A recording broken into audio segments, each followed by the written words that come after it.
सर्वेषां पुनरपि स्वागतं स्वयम् इत्याख्ये कार्यक्रमे। इतः पूर्वं शक्तिविषयिणी चर्चा अस्माकं विभिन्नासु कक्षासु सञ्जाता। तत्र शक्तेः किं स्वरूपं, शक्तिविषये नैयायिकाः किम् आमनन्ति, तत्र काः खलु विप्रतिपत्तयः, तत्र वैयाकरणानां कः आशयः इति एतान् विचारान् वयं तत्र विमृष्टवन्तः वयं गतेषु पाठेषु। इदानीम् अग्रे शक्तिविषये शक्तेः उदाहरणानि कानि, शक्तिभेदाः के, तेषाम् उदाहरणानि कानि इति वयं किञ्चित् चर्चयामः। ततः परं तत्र रूढिशब्दः, यौगिकशब्दः, योगरूढिशब्दः इति एते भेदाः भवन्ति। तत्र कस्यचित् शब्दस्य केवलं योगार्थम् अङ्गीकृत्यापि अर्थः अङ्गीक्रियते, कस्यचित् शब्दस्य केवलं रूढार्थम् अङ्गीकृत्यापि अर्थः अङ्गीक्रियते इति सोऽपि विचारः अत्र प्रस्तूयते। ततः यत्र एकस्य शब्दस्य नानार्थाः भवन्ति, एक एव शब्दः नानार्थकः यदा भवति, तर्हि तस्य शक्तिविषयिणी निर्धारणं कथं भवितुम् अर्हति इति नानार्थकशब्दानाम् अर्थनियामकाः के, शास्त्रेषु के नियमाः तत्र प्रकल्पिताः सन्ति इति तद्विषये उदाहरणपुरस्सरम् अस्मिन् पाठे वयं विमृशामः। एवं च संयोगविप्रयोगश्च साहचर्यं विरोधिता इति शास्त्रेषु ये नियमाः प्रोक्ताः, तेषां नियमानाम् अत्र नामशः प्रस्तुतिं कृत्वा ततः उदाहरणानि अपि अत्र वयम् अस्मिन् पाठे प्रतुष्टुषामः। अग्रे तर्हि इदानीं गच्छामः। पदपदार्थयोः वाच्यवाचकभाव अपरपर्याया शक्तिः इति वैयाकरणैः यत् अङ्गीकृतम्, इदानीं शक्तिपदार्थः स एव इति एतावता सिद्धान्तः समागतः। तस्याः शक्तेः के भेदाः भवितुम् अर्हन्ति इति चेत् सा च शक्तिस्त्रिधा इति उच्यते। या शक्ति वाच्यवाचकभाव अपरपर्यायरूपा शक्तिः उक्ता, सा च शक्ति त्रिधा भवति। कथम् इति चेत् मूले एव नागेशः वदति रूढि योगः योगरूढिश्च इति। नाम रूढिशब्दाः केचन भवन्ति, केचन यौगिकशब्दाः भवन्ति, केचन योगरूढिशब्दाः अपि भवन्ति इति। तेषां क्रमशः लक्षणं दृष्ट्वा पुनः वयम् अग्रे तेषाम् उदाहरणानि अपि अत्र अस्मिन् पाठे विमृशामः। तत्र रूढिशब्दः कः इति चेत् शास्त्रकल्पित अवयवार्थभानाभावे समुदायार्थनिरूपिता शक्ति रूढि। यत्र प्रकृतिप्रत्ययोः अर्थः तावत् गौणः भवति, अर्थात् सः अर्थः नाभिप्रेतः। शास्त्रकल्पित अवयवार्थभानाभावः नाम शास्त्रेषु प्रकृतेः यः अर्थः कल्पितः, प्रत्ययस्य यः अर्थः कल्पितः, स एव अत्र अवयवार्थः इत्युच्यते। एवं च प्रकृतेः यः अर्थः, प्रत्ययस्य यः अर्थः, तयोः अर्थयोः भानाभावे, तयोः अर्थयोः अप्रतीयमाने समुदाय प्रकृति प्रत्ययौ मिलित्वा कञ्चित् भिन्नमेव अर्थं प्रकाशयन्ति यत्र, स एव अत्र रूढिशब्दः इत्युच्यते।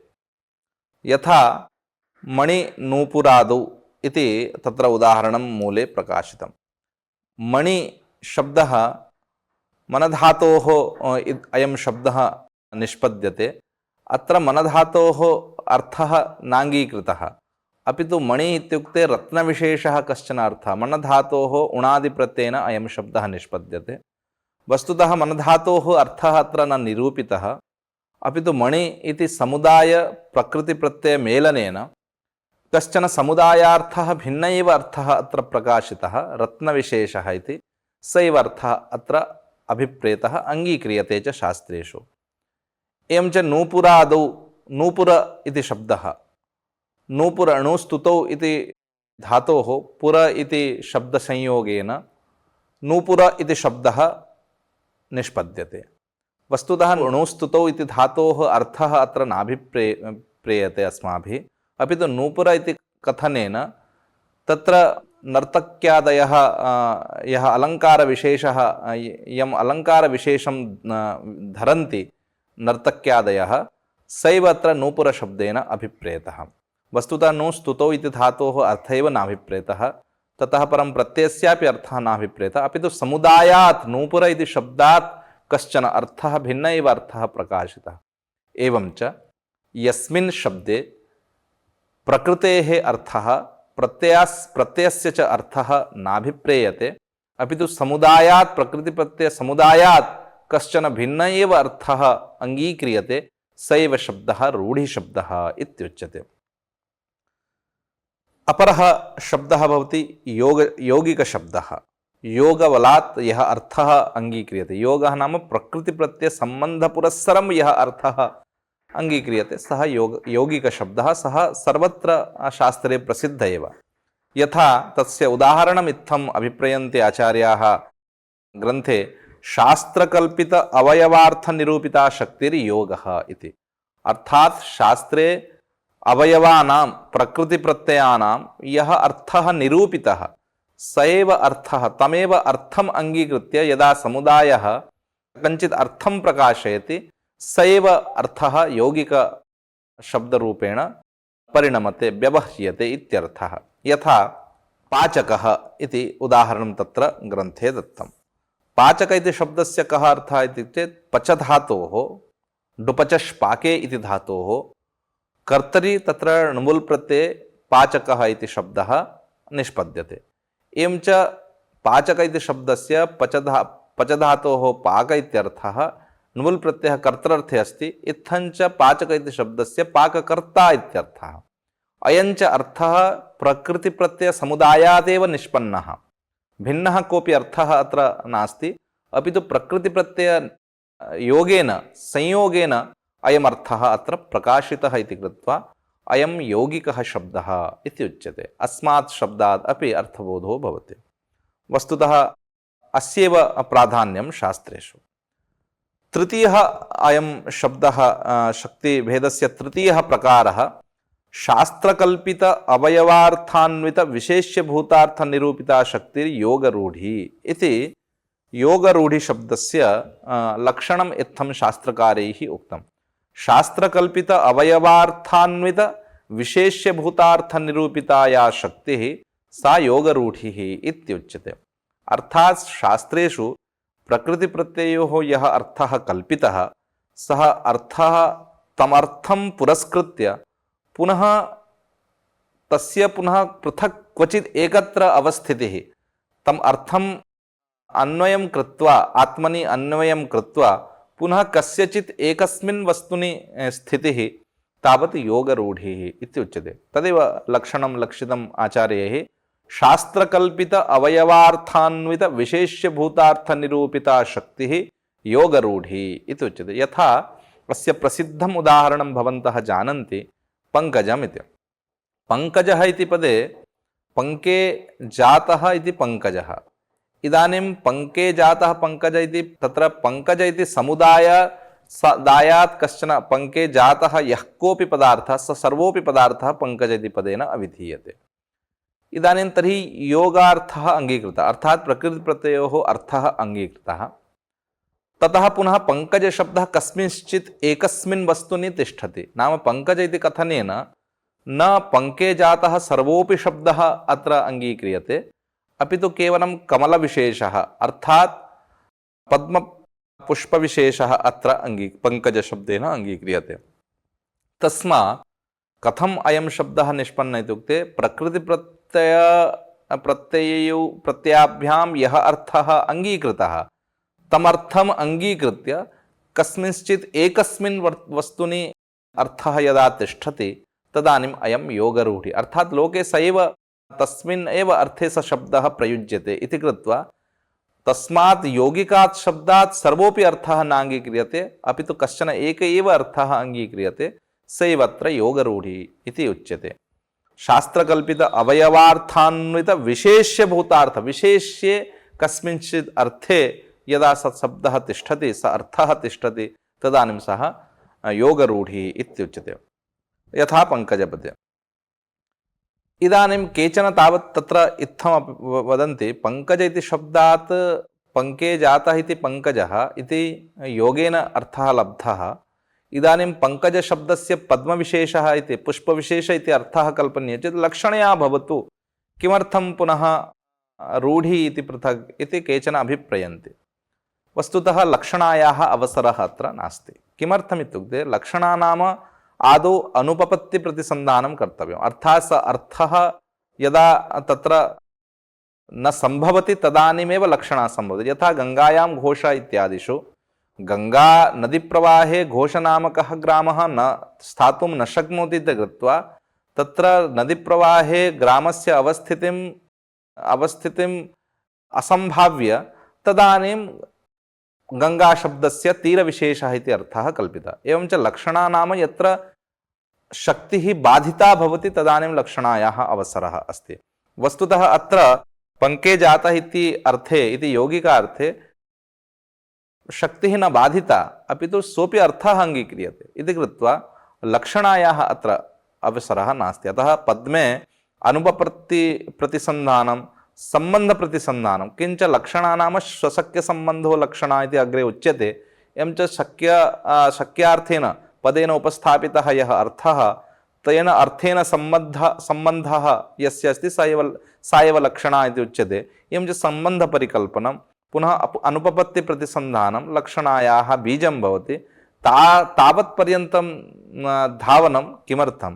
पुनः एकस्मिन्नेव पदे एकत्र शक्तिः पुनः अपरत्र लक्षणा इति वृत्तिद्वयाङ्गीकारेऽपि गौरवापत्तिः इति उक्त्वा अत्र लक्षणायाः अवसरः नास्ति। एवं च योगार्थे एव पङ्के जातः इत्यर्थे पङ्कज इति शब्दः निष्पद्यते। तदानीं रूढिबलात् तत्र पङ्कजशब्दः पद्मविशेषे तिष्ठति इति एतावता योगरूढिः इति शब्दः अपरः प्रकारः इत्युच्यते। क्वचित् शब्देषु तावत् केवलं योगार्थस्यापि प्रतीतिः भवति, केवलं रूढ्यर्थस्यापि प्रतीतिः भवति। यद्यपि स शब्दः उभयतापि निष्पद्यते तथापि क्वचित् अर्थेषु तावत् योगार्थस्यैव प्रतीतिः, क्वचित् रूढ्यर्थस्यैव प्रतीतिः। यथा तदेव मूले उच्यते नागेशेन, क्वचित् तात्पर्यग्राहकवशात् केवलरूढ्यर्थस्य केवलयोगार्थस्य च बोधः भूमौ पङ्कजम् उत्पन्नम् इति उदाहरणं दत्तं। भूमौ पङ्कजम् उत्पन्नम् इत्युक्ते अत्र पङ्कजशब्देन तावत् पङ्के जातः पङ्कजः इति भूमिशब्द सहयोगेन अत्र पङ्कजशब्देन केवलस्य रूढ्यर्थस्यैव उपस्थितिः अत्र दृश्यते। केवलरूढ्यर्थस्यैव पङ्कज इत्युक्ते पद्मपुष्पविशेषः इति अत्र केवलस्य रूढ्यर्थस्यैव प्रतीतिः अत्र दृश्यते।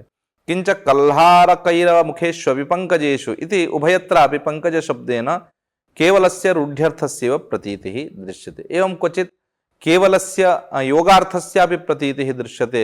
यथा आर्हात् इति सूत्रे भाष्यकृतः तावत् एकम् उदाहरणम् अङ्गीकृत्य तत्र केवलं योगार्थस्यैव प्रतीतिः भवति, तत्र रूढ्यर्थस्य प्रतीतिः न भवति इति उक्तम्। एवं च केषुचित् शब्देषु प्रसङ्गं दृष्ट्वा क्वचित् केवलं योगार्थस्य उपस्थितिः, क्वचित् केवलं रूढ्यर्थस्यापि उपस्थितिः इति इत्थं व्यवस्था शास्त्रे दृश्यते। अग्रे अपरोऽपि प्रकारः कश्चन तत्र शास्त्रकृता अङ्गीकृतः स प्रकारः यौगिकरूढम् इति उच्यते। योगरूढि इति कश्चन शब्दः, यौगिकरूढम् इति अपरः अयं प्रकारः इति उच्यते। यथा अश्वगन्धादिशब्दः, अश्वगन्धः इति शब्दः, अश्वगन्ध इति शब्दे तावत् औषधविशेषे अयं शब्दः रूढः। अश्वगन्ध इति कथनेन तत्र अश्वशब्दस्य प्रतीतिः नास्ति, गन्धशब्दस्य प्रतीतिः नास्ति, अपि तु अश्वगन्ध इति शब्दः औषधविशेषे रूढं भवति। एवं च रूढ्यर्थः तस्यापि अस्ति। अश्वसम्बन्धि गन्धवत्तया वाजिशालाबोधे यौगिकम्। यदा तु अश्वगन्धशब्दस्य यौगिकार्थः अङ्गीक्रियते तर्हि अश्वस्य गन्धः यत्र भवति स स्थानविशेषः नाम वाजिशाला, अश्वशाला इत्यर्थः। एवं च अश्वशाला इत्यर्थे अयं शब्दः यौगिकः। औषधादिविशेषेषु तु अयं शब्दः रूढशब्दः। इत्थञ्च एतादृशः शब्दः तावत् यौगिकरूढशब्दः इत्यपि उच्यते। अपरम् उदाहरणं तत्र प्रकाशयति नागेशः मण्डप इति शब्दस्य। मण्डपशब्दः तावत् मण्डं पिबति इति मण्डपः इति सामान्यतया यौगिकार्थः तस्य, परन्तु गृहस्य पुरस्तात् या वेदिका भवति सोऽपि शब्दः मण्डपशब्देन उच्यते। एवञ्च मण्डपशब्दस्य तत्र तस्य यौगिकार्थः नाङ्गीक्रियते, अपि तु रूढ्यर्थेन तत्र मण्डपविशेषो नाम गृहविशेषे रूढम् इति अयम् अर्थः अङ्गीक्रियते। मण्डपानकर्तरि तु यौगिकम् इति। एवञ्च एक एव शब्दः क्वचित् रूढि अर्थे प्रयुज्यते, अपरत्र यौगिकार्थे प्रयुज्यते इति अयम् अपरोऽपि कश्चन प्रकारः यौगिकरूढम् इति उच्यते। इत्थञ्च शक्तेः चत्वारः सामान्यतः त्रयः भेदाः परिकल्पिताः शास्त्रे, अपरोऽपि अयं भेदः शास्त्रकृद्भिः परिकल्पितः। इदानीं तावत् किञ्चित् विस्तरेण विचारयामः। शक्तिस्तु निर्दिष्टा, शक्तिपदार्थः ज्ञातः। इदानीम् एकस्य शब्दस्य अनेके अर्थाः भवन्ति क्वचित्।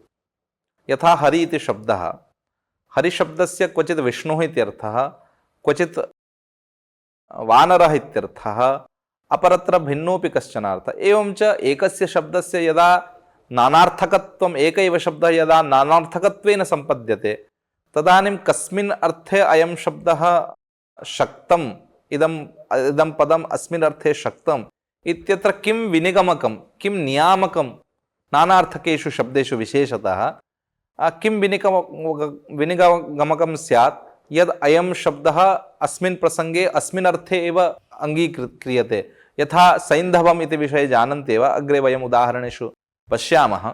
सैन्धवम् इति पदं तस्य अश्वः इत्यपि अर्थः, सैन्धवम् इत्युक्ते लवणम् इत्यपि अर्थः। तर्हि कुत्र अश्वार्थकत्वम् कार्यं, कुत्र च लावण्यम् अर्थम् अङ्गीकार्यम् इति तत्र किं विनिगमकं, किं नियामकम् इति चेत् तत्र काचित् व्यवस्था शास्त्रकृद्भिः परिकल्पिता दृश्यते। तत्र भर्तृहरिणा वाक्यपद्ये तावत् इयं कारिका उद्ध्रियते भर्तृहरिणा।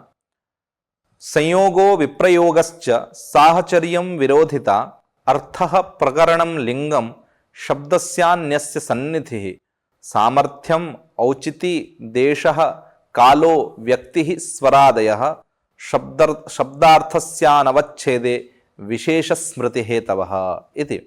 वाक्यपदीये तावत् इयं कारिका भर्तृहरिणा उद्ध्रियते। नाम सैषा शक्तिः, या शक्तिः अस्माभिः प्रतिपादिता, सा शक्ति संयोगादिभिर्नानार्थेषु नियम्यते। यथा यत्र नानार्थकाः शब्दाः भवन्ति तत्र कस्मिन् अर्थे कस्य शब्दस्य कीदृशी शक्तिः अस्ति इति एभिः प्रकारैः तत्र नियमनं भवति। यथा आदौ उदाहरणं तावत् संयोगस्य नाम कस्यचित् पदस्य संयोगेन तावत् कथं एकस्मिन् अर्थे स शब्दः तिष्ठति इति एकम् उदाहरणं। सवत्सा धेनुः इति। धेनुशब्दस्य अर्थः गौः अपि भवति, बलिवर्दोऽपि अर्थः भवति, महिषोऽपि अर्थः भवति। परन्तु यदा सवत्सा धेनु इति उच्यते, वत्सेन सह वर्तमाना इयं धनु, सवत्सा धनु इति। एवञ्च वत्सशब्दः अत्र गौः अपत्य शिशु अर्थे अयं शब्दः प्रयुज्यते, वत्सशब्दः। एवञ्च सवत्सा इति शब्द संयोगेन धेनुशब्दः इदानीं गौःवाची एव भवति, न महिषवाचिः, न बलिवर्दवाचिः, न वृषभवाची भवति।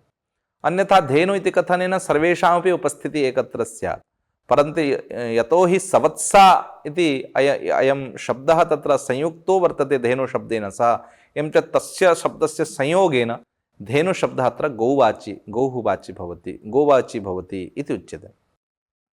विप्रयोगश्च क्वचित् तस्य अभावेपि अर्थः नियम्यते। यथा अवत्सा धेनु इति। इदानीम् इयं धेनुः अवत्सा अस्ति, यथा वत्सेन रहिता अस्ति इत्यर्थः। एवञ्च अवत्सा इति अभावप्रदर्शनेनापि तत्र धेनुशब्दस्य गौ इति अर्थः परिकल्प्यते। एवञ्च संयोग अर्थशब्दस्य संयोगेन शब्दार्थस्य अभावेनापि तत्र अर्थः निर्धार्यते। अन्यथा धेनुशब्दस्य तावत् धेनुशब्दः तावत् विभिन्नार्थकः इति कृत्वा कस्मिन् अर्थे स शब्दः ग्राह्यः इत्यत्र कदाचित् संशयः जायेत। तस्मात् संयोग इति आश्रयेण सवत्साधेनुः इत्यत्र गौः इति, अवत्साधेनुः इत्युक्ते अपि गौः इति अर्थः परिकल्प्यते। तदनन्तरं साहचर्यम्, अपरं नियमनं तत्र साहचर्यं। साहचर्येणापि अर्थः निर्धार्यते। इदानीं रामलक्ष्मणौ इति अस्ति। रामशब्देन तावत् दशरथस्य अपत्यम् इत्यपि अर्थः, राम इत्युक्ते परशुरामः इत्यर्थः, राम इत्युक्ते बलरामः इत्यपि अर्थः। एवञ्च रामशब्दस्य कः अर्थः अत्र अङ्गीकार्यः इति चेत् अत्र लक्ष्मण इति साहचर्येण, लक्ष्मण इति पदसाहचर्येण, यतोहि लक्ष्मणशब्दः अत्र दशरथस्य अपत्यार्थे अयं शब्दः अत्र प्रयुक्तः इति कृत्वा, एवञ्च लक्ष्मणशब्दसाहचर्येण रामशब्दस्यापि दाशरथी इत्यर्थः, नाम दशरथस्य पुत्रः इत्यर्थे अयं शब्दः निश्चीयते। अन्यथा रामशब्देन परशुरामस्यापि ग्रहणं सम्भवति, बलरामस्यापि अर्थः सम्भवति, तथापि अत्र लक्ष्मणशब्दसाहचर्येण दाशरथी रामः इति अर्थः तत्र निर्धार्यते। अयमपि नियमप्रकारः साहचर्यम् इति। साहचर्यं नाम सादृश्यं, सदृशयोरेव सह प्रयोग इति नियमात् इति मूले एव नागेशः लिखते। पुनः संयोगः विप्रयोगश्च साहचर्यं विरोधिता, यथा रामार्जुनगतिस्तयोः इति। द्वयोः शत्रोः गतिः कीदृशी नाम रामार्जुनगतिः तयोः इति। यथा रामस्य अर्जुनस्य गतिः तथैव तयोः द्वयोः शत्रुवोः अपि तादृशी गतिः अस्ति इति लोके एवं प्रयोगः दृश्यते। एवं कथम् इति चेत् यथा राम अर्जुनयोः विरोधः आसीत् तथैव विरोधः तयोः अपि अस्ति इत्यर्थः। वस्तुतः अत्र रामपदेन कः अर्थः ग्राह्यः, यतोहि रामशब्देन यथा पूर्वम् अस्माभिः उक्तं रामशब्देन दाशरथी अपि अङ्गीकार्यः, अथवा परशुरामोपि अङ्गीकर्तुं शक्येत, अथवा बलरामोपि अङ्गीकर्तुं शक्यते। तथैव अर्जुन इति पदस्यापि पाण्डुपुत्रः कश्चित् अर्जुनः, अपरः सहस्रार्जुनः अपि अपरः कश्चन अर्जुनः। एवं च तर्हि रामार्जुन इति पदेन राम इति दाशरथी इति अर्थः अङ्गीकार्यः, अर्जुन इति शब्देन पाण्डुपुत्रः ग्राह्यो वा इति चेत् तयोः विरोधस्तु न कदाचित् अस्माभिः अवलोक्यते, न वा कदाचित् श्रूयते। तर्हि तयोः विरोधः नास्ति खलु इति चेत् अत्र विरोधं दृष्ट्वा रामशब्देन तावत् परशुरामस्य ग्रहणम्, अर्जुनशब्देन तावत् अर्जुन नाम सहस्रार्जुनः। एवं च तयोः विरोधः शाश्वतिकः आसीत्, तयोः वैरी तावत् शाश्वतिकी आसीत् इति कृत्वा रामपदेन अत्र परशुराम इत्यर्थः, अर्जुनशब्देन तावत् सहस्रार्जुनः इत्यर्थः इति अयं विरोधेन तावत् इमौ अर्थौ तत्र निर्धारितौ वर्तेते। ततः परं संयोग विप्रयोगश्च साहचर्यं विरोधिता अर्थः प्रकरणं लिङ्गम् इति अर्थः इति अपरम्। अर्थः नाम प्रयोजनम् इति, अर्थशब्देन अत्र प्रयोजनम् इत्यर्थः अङ्गीक्रियते। अर्थः नाम अञ्जलिना जुहोति इति एकत्र प्रयोगः, अञ्जलिना सूर्यम् उपतिष्ठते इति अपरत्र प्रयोगः। इदानीम् अञ्जलिना जुहोति इत्युक्ते यागकर्मणि एकस्या एव अञ्जलेः आवश्यकता।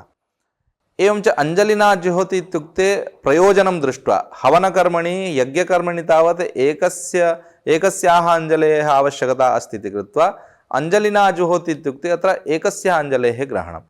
अञ्जलिना सूर्यम् उपतिष्ठते इत्युक्ते इदानीं सूर्यस्य पुरस्तात् सूर्याय यदा अर्घ्यं दद्मः तदानीम् अञ्जल्योः साहाय्येन वयम् उपतिष्ठामः इति कृत्वा अत्र अञ्जलिशब्देन तावत् द्वयोः अञ्जल्योः ग्रहणम्। एवं च प्रयोजनं दृष्ट्वा यज्ञकर्मणि प्रयोजनम् एकस्याः अञ्जलेः, सूर्यस्य अर्घ्यदाने तावत् द्वयोः अञ्जल्योः प्रयोगः इति कृत्वा अत्र तथा प्रयोजनं दृष्ट्वा बोधः अपि भवति। नो चेत् पूर्वत्र अञ्जलिशब्देन एकस्याः ग्रहणं कथं, अपरत्र अञ्जलिना द्वयोः अञ्जल्योः ग्रहणं कथम् इति कदाचित् संशयः जायेत। एवं च व्यवस्था तत्र प्रयोजनं दृष्ट्वा कर्तुं शक्यते। अपरं तावत् सैन्धवम् आनय इति प्रकरण अर्थः प्रकरणं प्रकरणं नाम प्रसङ्गं दृष्ट्वा तावत् अर्थनिर्धारणमपि भवति। यथा एतत् प्रसिद्धमेव सर्वैः ज्ञायते एव, यथा सैन्धवम् आनय इत्युक्ते सैन्धव इति पदस्य अर्थः अश्वोऽपि अर्थः, लवणम् इत्यपि अर्थः। इदानीं सैन्धवम् आनय इति कथनेन यदा युद्धप्रकरणमस्ति तदानीम् अश्वः एव आनीयते, यदा च भोजनप्रकरणं तदानीं लवणमेव आनीयते इति प्रकरणं दृष्ट्वा प्रसङ्गं दृष्ट्वा अर्थनिर्धारणं तत्र क्रियते। अर्थप्रकरणं लिङ्गं नाम तत्र सङ्केतः। अक्ताः शर्कराः उपदधाति इत्यादौ तेजो वै घृतमिति घृतस्तुतिरूपा लिङ्गात् अक्ता इत्यस्य घृतसाधनकम् अञ्जनपरत्वम्। अत्र अक्तशब्दस्य कः अर्थः निर्धारणीयः इति चेत् अत्र अक्तशब्देन तावत् घृतशब्दस्य साहचर्यात् घृतसाधनकम् अञ्जनपरत्वम् इति अर्थः तत्र अङ्गीकार्यः इति लिङ्गम् इति सङ्केतः इत्यर्थः।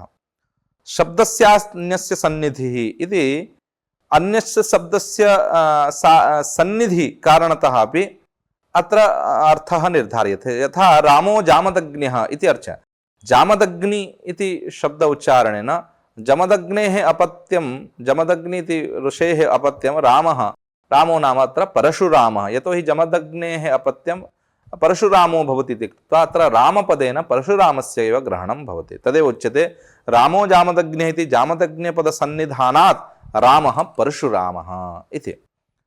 तदनन्तरं शब्दस्यान्यस्य सन्निधि सामर्थ्यं नाम तावत् तत्र योग्यता। अभिरूपाय कन्याय देया, अभिरूपाय वराय कन्या देया इति सामान्यतः लोके व्यवहारः दृश्यते। इदानीं या कन्या विवाहार्थं दीयते, या कन्या दीयते, सा कन्या अभिरूपाय एव वराय दीयते। कश्चित् कुत्सिताय पुरुषाय तु स्वकीयां कन्यां न ददाति, एवं च अभिरूपाय एव कन्या ददाति। तथापि तत्र अभिरूपाय कन्या देया इति पुनः अभिरूपशब्दस्य प्रयोगेण अत्र अभिरूपशब्दस्य प्रयोगः तावत् अभिरूपतरे तावत् प्रसज्यते। एवं च अभिरूपाय कन्या देया नाम अभिरूपतराय सुन्दरतराय पुरुषाय कन्या देया इत्यर्थः। एवं च तत्पद प्रयोगसामर्थ्यात् अत्र तथा अर्थः परिकल्प्यते। किंच सामर्थ्य उचितां तत्र क्वचित् क्रियायाः प्रयोगः न भवति। तदानीं क्रियायाः यदा प्रयोगः न भवति तत्र औचित्यं दृष्ट्या क्रिया निर्धार्यते। यथा एतत् प्रसिद्धः अयं श्लोकः, यश्च निम्बं परशुना यश्चैनं मधुसर्पिषा यश्चैनं गन्धमाल्याद्यौ सर्वस्य कटुरेव स। इदानीं परशुना छिनत्तु अथवा मधुसर्पिषा तावत् संलग्नं करोतु अथवा गन्धमाल्याद्यै अपि संलग्नं करोतु, निम्बं यद् भवति तत्तु सर्वदा तावत् कटु एव भवति इति, सर्वस्य कटुरेव सः। इदानीं वस्तुतः अस्मिन् श्लोके पश्यन्तु, परशुना छिन्नम् इति अर्थः इति क्रिया न दत्ता, मधुसर्पिषा सेचनं करोतु इति सेचनार्थिका क्रियापि तत्र न दत्ता, गन्धमाल्यादि पूजय इति पूजार्थकोऽपि कोऽपि धातुः अथवा कापि क्रिया तत्र न संयुक्ता अस्मिन् श्लोके। एवं च औचित्यं दृष्ट्वा यश्च निम्बं परशुना छिन्नम् अथवा यश्च निम्बं मधुसर्पिषा सिञ्चितम् अथवा यश्च निम्बं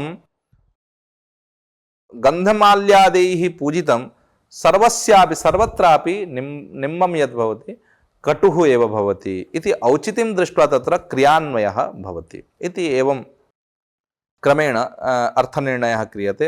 सामर्थ्यम् औचिति देशः नाम अत्र स्थानविशेषः, स्थानं दृष्ट्वापि अर्थनिर्धारणं क्रियते। यथा भात्यत्र परमेश्वरः इति, अत्र राजधानीं दृष्ट्वा अत्र परमेश्वरः भाति इति उच्यते। एवं च राजधान्याम् एवं प्रयोगश्चेत् अत्र परमेश्वरपदेन न परमात्मा उच्यते, अपि तु परमेश्वरशब्देन राजा उच्यते। एवं च अत्र देश शब्दस्य प्रयोगेण तावत् अत्र अर्थनिर्धारणं क्रियते। परमेश्वरशब्दस्य अत्र न परमात्मात्वम् अपि तु राजबोधकत्वम् अस्ति इति। तदनन्तरं कालः, देशः कालः, कालं दृष्ट्वापि अर्थनिर्धारणं क्रियते। यथा चित्रभानुर्भाति इत्यादौ चित्रभानुशब्दस्य तावत् अग्निः अपि इत्यर्थः, सूर्योऽपि अर्थः। इदानीं यदि रात्रौ चित्रभानुः भाति इति उच्यते तदानीम् अग्निः इति अर्थः। यदा दिवसे चित्रभानुः भाति इति उच्यते तदानीं सूर्यः इत्यर्थः। एवं च कालं दृष्ट्वापि अर्थनिर्धारणं भवति। व्यक्तिः नाम लिङ्गं, लिङ्गं दृष्ट्वापि पुल्लिङ्गं स्त्रीलिङ्गं दृष्ट्वापि अर्थनिर्धारणं भवति। यथा मित्रशब्दः, मित्रशब्दः पुल्लिङ्गे तावत् सुहृद्वाचकः, सूर्यवाचकः। मित्रं शब्दः यदा नपुंसके उच्यते तदानीं सः शब्दः मित्रवाचकः, सुहृद्वाचकः। एवं च मित्रो भाति इति उच्यते यदा तदानीं पुल्लिङ्गे प्रयुक्तत्वात् सूर्यः भाति इत्यर्थः। मित्रं भाति इति यदा उच्यते नपुंसके प्रयुक्तत्वात् सुहृद्वाचकः मित्रम् इति शब्दः इति। एवम् अपि व्यवस्था अस्ति। तदनन्तरं स्वरादिभिः अपि व्यवस्था क्रियते। यथा स्थूलपृषतिम् आलभेत इति प्रयोगः वेदेषु दृश्यते, तावत् समासभेदेन स्वरभेदः भवति। स्थूलाचाशो पृषति स्थूलपृषति, स्थूलानि पृषन्ति यस्याः सा स्थूलपृषति। अर्थात् इत्युक्ते स्थूलाचाशो पृषति इत्यत्र कर्मधारयसमासः। कर्मधारयसमासेन कश्चन स्वरः निर्दिष्टः, तेन स्वरेण तावत् कश्चन भिन्नः अर्थः अङ्गीक्रियते। अपरत्र तावत् स्थूलानि पृषन्ति यस्याः सा स्थूलपृषति इति बहुव्रीहि समासेन तावत् भिन्नः स्वरः तत्र अङ्गीक्रियते, तेन तस्य अर्थोऽपि परिवर्त्यते। एवं च स्वरभेदेनापि अर्थपरिवर्तनं दृश्यते इति। एवं प्रकारेण तावत् शब्दानां, नानार्थकानां शब्दानाम् अर्थनिर्धारणं कर्तुम् एते नियामकाः अत्र परिकल्पिताः भर्तृहरिणा। तानेव नियामकान् सर्वत्र अन्यत्र शास्त्रेषु अपि तत्र व्यवह्रियन्ते। एतावता अस्मिन् पाठे वयं शक्तेः भेदाः के, रूढि यौगिकशब्दः, योगरूढिशब्दः, यौगिकरूढिशब्दः इति एवं सामान्यतया त्रयः भेदाः, चतुर्थोऽपि भेदः अङ्गीक्रियते। एवं उदाहरणपुरस्सरं विवेचितं। ततः परं क्वचित् शब्दाः तावत् योगार्थे एव प्रयुज्यन्ते, क्वचित् च शब्दाः केवलं रूढ्यर्थे एव प्रयुज्यन्ते इति अयमपि कश्चन विशेषः। ततः परं नानार्थकेषु शब्देषु कथङ्कारं नियमनम् इति चेत् तत्र संयोगविप्रयोगश्च साहचर्यं विरोधिता इति 14 नियामकाः तत्र परिकल्पिताः शास्त्रकृद्भिः।